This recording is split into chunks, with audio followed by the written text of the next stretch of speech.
All right, guys. Hello and welcome.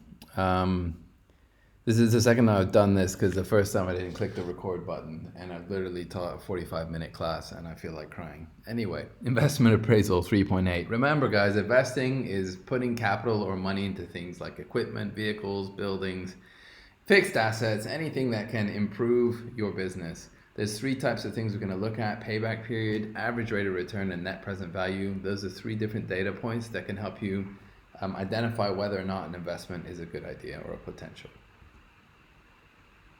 So what is investment appraisal? It's quantitative techniques, so numbers calculating to evaluate how viable something is and justify any kind of capital expenditure, right? Spending on big ticket fixed asset type of things.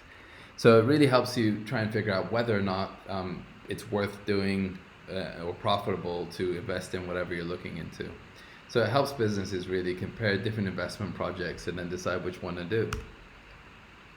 So we're going to start off with the very, very basic payback period. So that payback period is the length of time it takes for you to recover what your initial cost was, what you paid for at the very beginning. There's a couple of ways to do it. If the investment produces equal cash flows every year, it's a really simple formula. You just look at how much it costed divided by the cash flow per year, and that gives you the answers. You can also do that in months. You just do that and take it a bit further, divide that by 12, and that tells you how many months it took you to pay back that initial investment. So just putting numbers on there, I know it sounds probably a bit confusing, but it's really straightforward.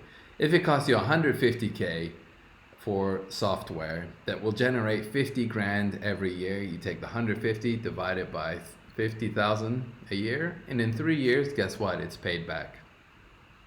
At the same time, projects that cost $2 million that are expected to pay back 500,000 a year, you take the 2 million, divide it by 500,000, and guess what? In 4 years, that's paid back. Easy as pie. But we all know that that isn't how the IB like to do it. In the real world, there's variable cash flows every year. Not every year you might expect to have the same amount of cash flow. So you need to end up setting up a table and then using a formula to help you figure out not just the years, but how many months it takes to pay back. So remember, payback period is years and months together. For example, if a business plans to make 100 grand investment in a computer system that will bring them 30,000 in year one, 40,000 year two, 60,000 in year three, and 65,000 in year four, what is the payback period to the nearest month? Let's figure it out. So this is how you set up your cash flow table. You've got the year net cash flow and then cumulative cash flow. So in year zero, the very first year, you have a negative net cash flow because you paid for it. You had to buy the damn software, right? Or computer or whatever it is. So you can see that in year zero, your net cash flow was negative 100 grand. And then your cumulative cash flow, your overall cash flow, is still negative 100 grand because nothing's happened yet. Year one, we actually get a positive $30,000. So that makes our new cumulative cash flow 70,000 because you take off 30 grand off of that negative 100. Year two, you then make another 40,000, so we're only at negative 30,000. Well, guess what happens in year three? A whopping $60,000 cash flow. So we're at positive $30,000 at the end of year three.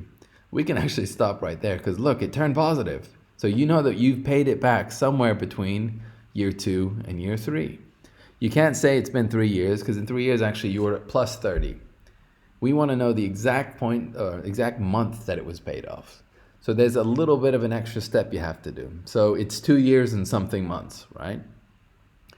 So to calculate to the month, what you need to do is figure out between year two and three, how much a month are you making? So in year three, we made $60,000 of cash flow, right? So to get the monthly cash flow, you just take 60,000 and divide it by 12.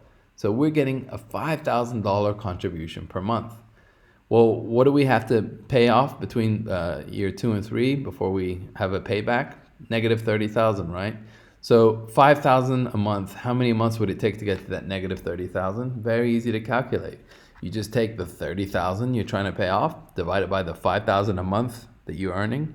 In 6 months, you make up that 30,000. So guess what your final payback period is? 2 years, 6 months. Very straightforward, right? The rule of thumb here, right? The shorter the payback period, the better. Obviously, you want to get your money back as quick as possible. It's a really easy way to quickly check if something's viable or not. However, you rarely use it on its own. It's kind of useless. You do have to use it with some of the other investment appraisal methods that we'll talk about in a second. Pros and cons. It's really quick and easy to calculate. The results, they're very easily understood by managers, even if they're idiots. It can be used to eliminate projects that give returns way too far in the future. If you need your money back within 5 years, if it has a 7-year payback period, you can immediately say, no thanks. And it estimates how fast the initial cost will be recovered. So it's a little bit of a break-even exercise too, isn't it? But the disadvantage of this is it is not a measure of profitability, and it ignores what happens after the payback period. So it focuses just on short term.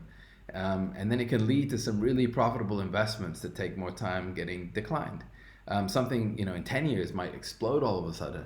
But if you're looking over only a 5-year payback period, you might X that project out and then end up going with an option that has way less returns, but just because it had initial short-term benefits. So you can definitely see the pros and cons of payback period, and do please practice that, although it's pretty darn easy. Another type of investment appraisal is your ARR, average rate of return. This looks at how much you get back on your investment against the capital cost, the initial cost that you put in. So it assesses the profitability, not just cash flow here, but the actual profitability per annum generated by a project over a period of time. A lot of people also refer to this as the accounting rate of return, but just go with the average rate of return. Either way, it's ARR, right? Same initials. So ARR, the formula for this, and this looks like confusing and convoluted as hell, but it's really easy too. You take your total returns minus your capital cost, how much it costed in the beginning, divided by the years of usage, times that by 100 and divide it by the capital cost to make it a percentage. Because remember, we're looking for a percentage of return. So a business can compare ARR of one project and another, and they can also compare the ARR against interest rates in the bank, because sometimes you're better off just leaving your money in a bank, gaining interest, where there's zero risk and guaranteed return. So those are different ways of using ARR to help you make decisions, compare it against other projects and compare it against bank rates, and then go with the highest number. So the 4 stages of calculating ARR are very simple. You add up all the positive cash flows, subtract the cost of investment, divide it by the lifespan, and then calculate the percentage return to find the ARR. Sounds really confusing, but once the numbers are put in, it's really basic maths. So for example, if you're looking to purchase a fleet of fuel efficient, that's low petrol type vehicles, right? You can see here that year 0, the first year, you have a negative $5 million net cash flow. All right, because you're paying for the fleet. You have to purchase them for negative $5 million. So it takes $5 million for you to purchase them. Now in year 1, you have a cash flow of $2 million, year 2, $2 million, year 3, $2 million, and year 4, $3 million. Wow. So step 1, remember, add up all the positive cash flows. Year 2, plus 2, plus 2, plus 3 gives you a total of $9 million. So you add, by doing this investment, you get $9 million of return. Now let's subtract the initial investment cost of $5 million. That gives you a total benefit of $4 million. So you recovered 9, but you spent 5. So overall you have $4 million. So now let's turn it into an annual, yearly percentage. So to do that, this is over 4 years. So you take that $4 million, divide it by 4 years, you're getting back $1 million a year. ARR looks at how much of that return a year in percentage against the initial investment. So you take that $1 million a year and you divide it by your initial cost of $5 million. So you're making back 20% every year on average. You're making back 20% of what you initially put in. So that's a number now that you can compare with the bank interest rates that are usually like 3-4%. So 20% is actually really high. It's pretty good. And then maybe another project. So if you were looking to invest in something else that was getting 25%, you can say, oh, let's go with the other one. Or if it has less ARR than this, then you say, let's go with this one. Or if the bank interest rates are higher, you'll say, screw all investment, leave the money in the savings. We're going to get more from interest. So you can see how ARR can be quite helpful. So you can compare it with other projects, with different criterion of the business. Some businesses set a minimum amount, like we're not even going to wake up in the morning unless we get a minimum 20% ARR. So then even if the ARR is decent, if it's lower than what's required by the shareholders, they'll cancel that project because they refuse to do any work for any less than X amount. And then obviously you can also compare it against the interest rates on loans. So it's used for appraising projects, but it's considered usually together with the payback results. The two things together let you really make a really good decision on certain projects, not necessarily on their own. There are pros and cons of this too. ARR, unlike payback period, actually looks at profitability, not just cash flow in general. Unlike payback period, it also makes use of all cash flows in a business. It allows for easy comparisons with competing projects, so it lets you kind of better allocate your money or your investment. It focuses on profitability, which is one of the main primary objectives of businesses. A business can actually use its own criterion to rate and check the ARR for a project, and then see how viable it is, if a venue, for example, is viable or not, so on and so forth. However, it does ignore the times of cash flow. The project's usefulness for a long time span, it's only a guess, right? So you're basing a lot of your decision on guesswork, and it may not necessarily take 4 years for it to become useful. It might be a 6-year project or only a 3-year project, and then it throws off all the calculations. The longer the period, usually even the more errors. So if you're looking at an ARR over a 10-year period, there's way more likely chances things will change. Although the day and age we live in now, one day makes a difference because we're in the middle of a freaking global pandemic. The whole world keeps, flipping over daily. But you get it. The longer the period, the more risky, the more risk there is for errors in your calculations. So we've talked about this, but managers, they don't just look at quantitative figures, numerical calculations. They have to also bear in mind a few other qualitative investment appraisal decisions. So things like the impact on the environment and the local community, whether or not it's in line with the aims and objectives of the business, the kind of risk that comes with it. Those are some other factors that you are going to want to incorporate, not just the numbers. So please make sure you identify that in your papers whenever you talk about investment appraisal. So make sure you get tons of practice on that. This is now some HL stuff. This can get a little bit confusing for some people, but once again, the maths is straightforward. Net present value, it's pretty much defined as the difference between the sum of all present values of future cash flows and the original cost of the investment. We're going to put some examples and figures to this, and it'll make sense, trust me. Present value is today's value of an amount of money available in the future. So if someone comes up to you and says, hey, I'm going to give you $100, and you're like, oh, hell yeah. And they're like, but in a year, you're going to be like, oh, crap. You're going to get a little disappointed, right? The reason why is if you were given that $100 today and you were putting it in a bank at a 10% compound interest rate, in a year, you'd have $110, but they're only going to give you $100 in a year. So actually, you'd rather have that money right now, wouldn't you? So net present value lets you accommodate, kind of calculate to see how much actually today it would be worth so you can make better decisions. $1 today is worth more than $1 tomorrow, always, because you can always invest that money and grow it. So how do you get the present value of $1 in a certain number of years? There's something called a discounted cash flow method. Now, in the formula sheet, you are going to get discount tables, all right? You need this table to calculate net present value. This is only HL stuff, but if you guys are SL students, but my class is only HL anyway. So discount tables look like this, and they're very straightforward. They have the number of years of the investment against the discount percentage interest rate, right?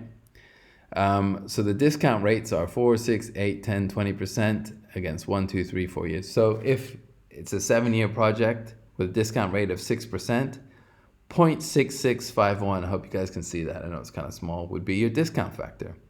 If it's a 3-year project at 6%, it would be 0.8396.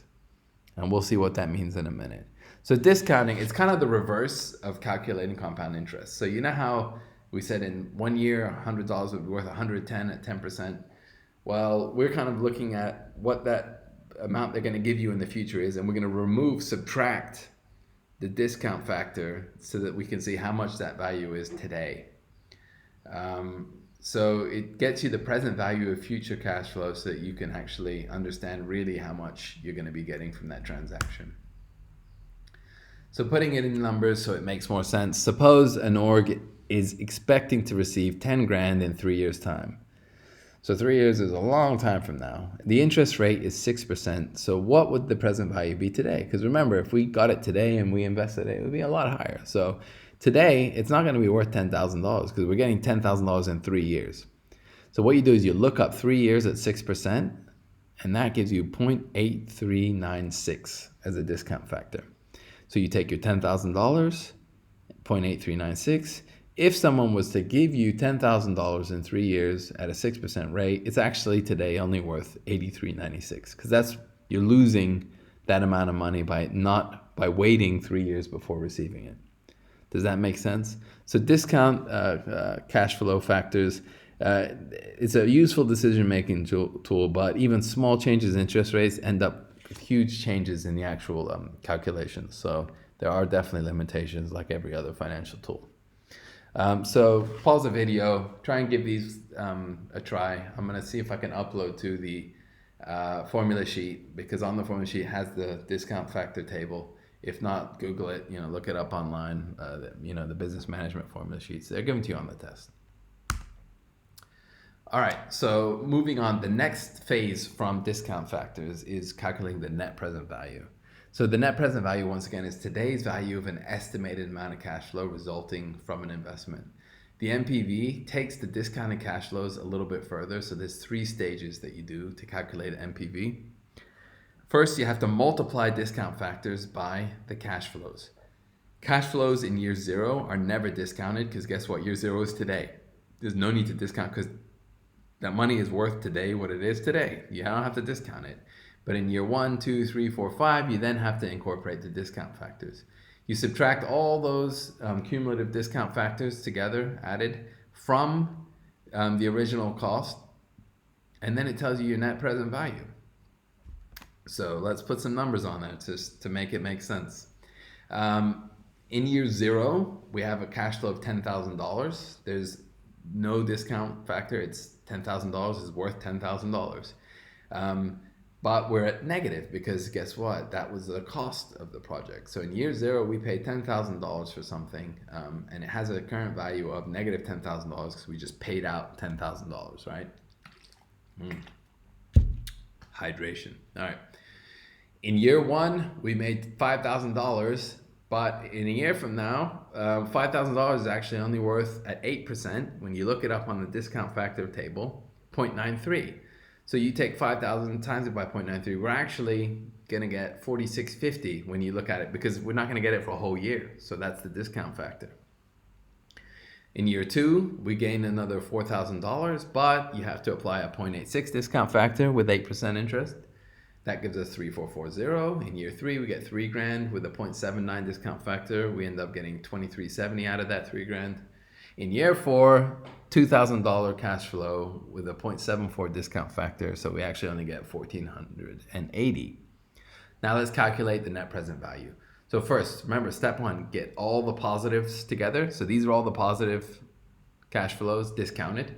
So 4650, 3440, 2370, 1480, add them together, they give you $11,940. Boom. That's some cash, mad cash right there, isn't it? But let's subtract less the initial investment of $10,000 because that money just didn't come out of nowhere. We had to pay $10,000 for, investment to get it.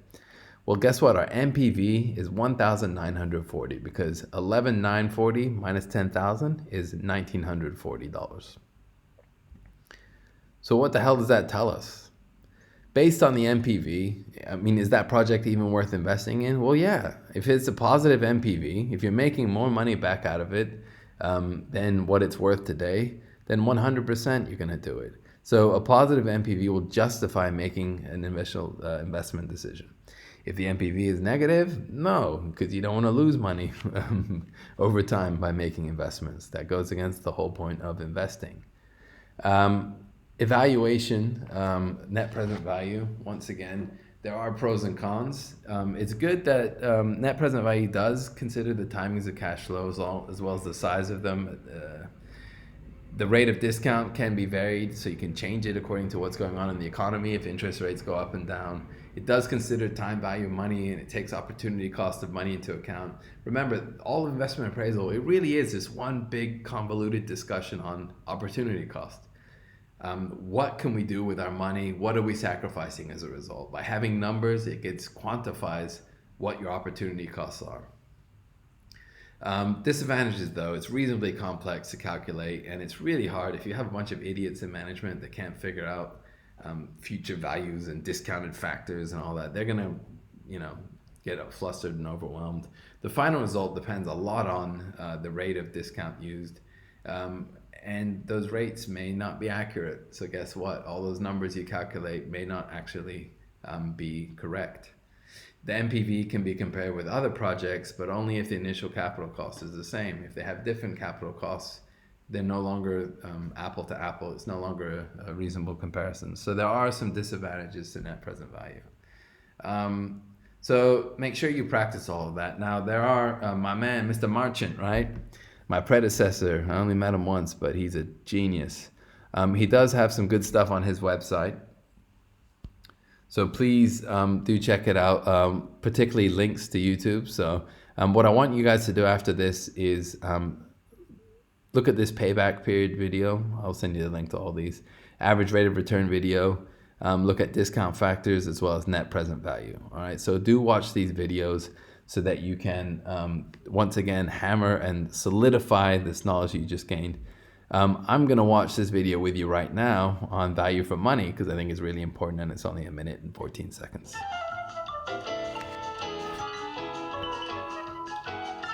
The time value of money is a concept that states $1 today is always worth more than $1 tomorrow.